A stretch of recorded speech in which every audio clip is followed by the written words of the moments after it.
Welcome, everybody, to the Single and Stiletto Show. I'm Suzanne Oshima, and I'm a matchmaker and dating coach at Dream Bachelor and Bachelorette, and I'm also the founder of Single and Stilettos. Today, we have on our show Marni Kinrys, and she's a wing girl and founder of winggirlmethod.com. And I'm so excited to have her here, ladies, because she's got the inside secrets on men because she's been working with men for over a decade.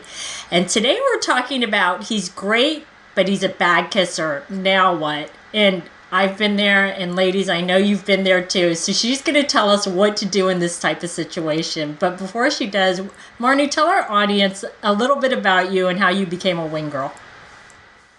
Oh, well, I've been a wing girl for actually over a decade now. God, for a very long time. But yeah, for a very long time. And I started my business at a singles mixer at a rabbi's house.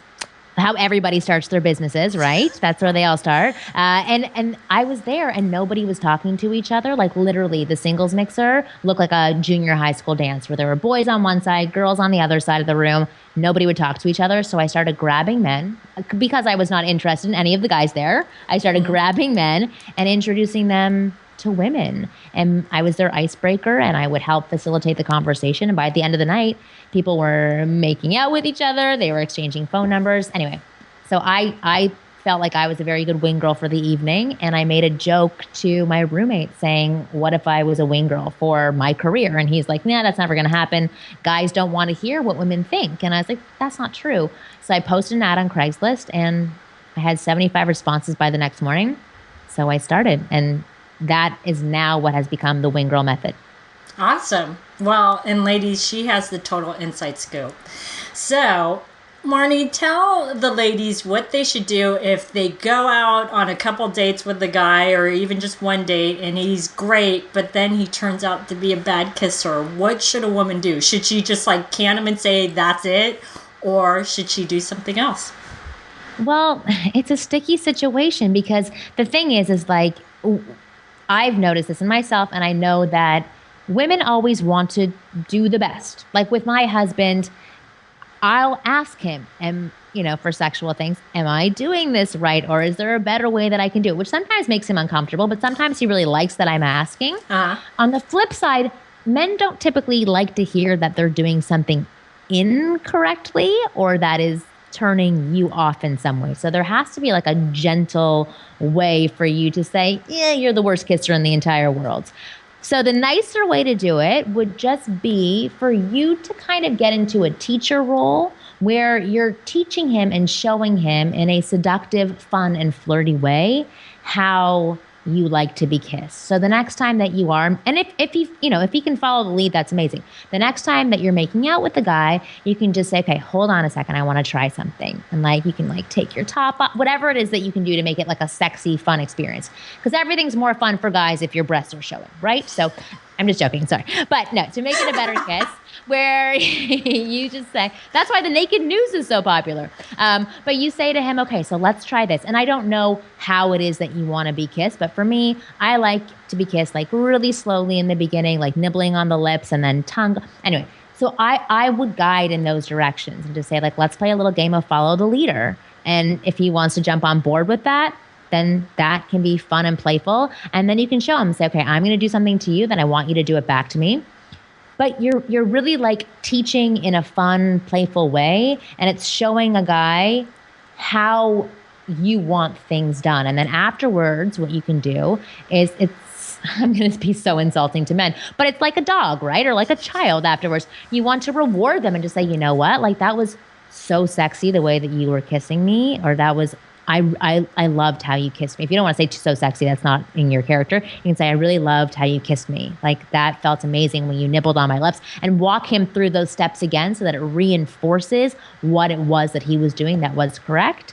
And hopefully, he can learn from one time, but maybe you need to do it again the next time or the next time after that. And slowly you can shift him into being the type of kisser that you want and that turns you on. Okay, so I'm laughing because I'm thinking about a couple different scenarios where this actually happened to me, and so I'll give you two different examples. Well, they're kind of both the same because they were just bad. One guy kissed literally like a lizard, I hate that. Yeah, and it was like the worst thing, and it was horrible because I really liked the guy. I thought he was awesome, and then when he kissed me, everything went downhill from there. I was totally turned off. I didn't even want to kiss him. I couldn't even kiss the guy on the cheek because I was so turned off by it. So, like in that situation, I mean, it's a first kiss, but what do you do? Well, what you do is you send him over to winggirlmethod.com and I'll teach him how to kiss properly. Listen, I've had the same situation as well where somebody's doing a lizard kiss or they do like those cold pecks that are just like so horrible. And again, it's a tough situation, but that actually does say like what your chemistry is going to be like in bed. I'll say this. I wouldn't cut somebody off because they're a bad kisser. Okay. But I would give it another shot to try and show him the next time that you guys do kiss.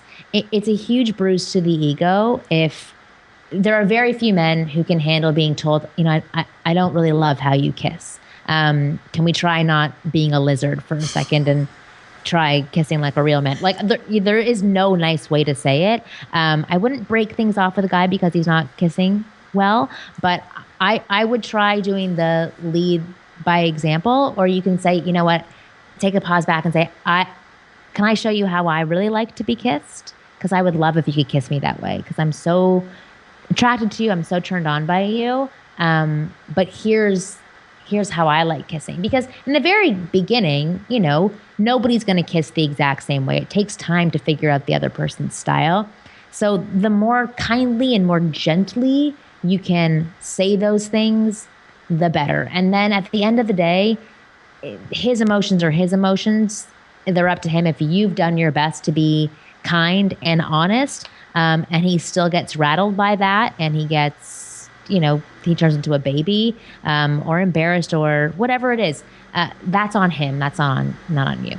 Right. And I just have to emphasize, Marnie, because a lot of women don't realize this, because a lot of women think that men have, these strong egos and they should be able to handle criticism and all of that. And I need for you to tell the ladies that even the most confident man, if you were to say, I don't like how you kiss or whatever it is, it's going to kill him. Yeah. Well, anything that has to do with the definition of man, if you are not down on it, like with whatever is like kissing, with being able to make a woman happy, with anything that's supposed to be masculine, oh my God, yeah, it's a huge bruise to their ego. So, ladies, it really is important how you bring it up to them, and you have to be gentle, because let's just look at it in reverse. I mean, nobody thinks that they're a bad kisser. They don't go, oh, I kind of suck at that, and wait for someone to tell them, right? Like, if a guy said that to me, like, you suck at kissing, that I would be like, first of all, I would be mortified, and I would never want to go on a date. But if he just showed me instead of what he liked to be kissed like, that would be different. That would make me try and encourage me. That wouldn't make me say to myself, oh, I'm a bad kisser. I would just say to myself, oh, that's how he likes to be kissed, right? Exactly. And then you want to make him happy and he wants to make you happy, especially if you guys liked each other. So that's the more gentle way to do it. Awesome. Well, thanks, Marnie. So, Marnie, tell our audience how they can find you and what you have for our audience. Because, ladies, I'm telling you, she's been working with men for the last decade, over a decade, like she said. She knows the inside secrets on men. So, tell them about your new thing. Well, okay, so you can go to winggirlmethod.com and there's a section that says women's advice. You can sign up for my free newsletters there, or you can get my new program that's called That's Not How Men Work, where I've taken everything that I've learned from men over the past decade, like things that I didn't know that have helped me tremendously with my own relationship with my husband. And I put that all into one place and I've explained to women how men actually do work, because they don't work the way that we think. So I'm sure you'll provide a link, but if you want to go there, go to winggirlmethod.com/menwork. And also you can check out my podcast, the Ask Women podcast. That's super entertaining, very educational, and awesome. Awesome. Well, thanks everybody for joining us on the Single and Stiletto Show.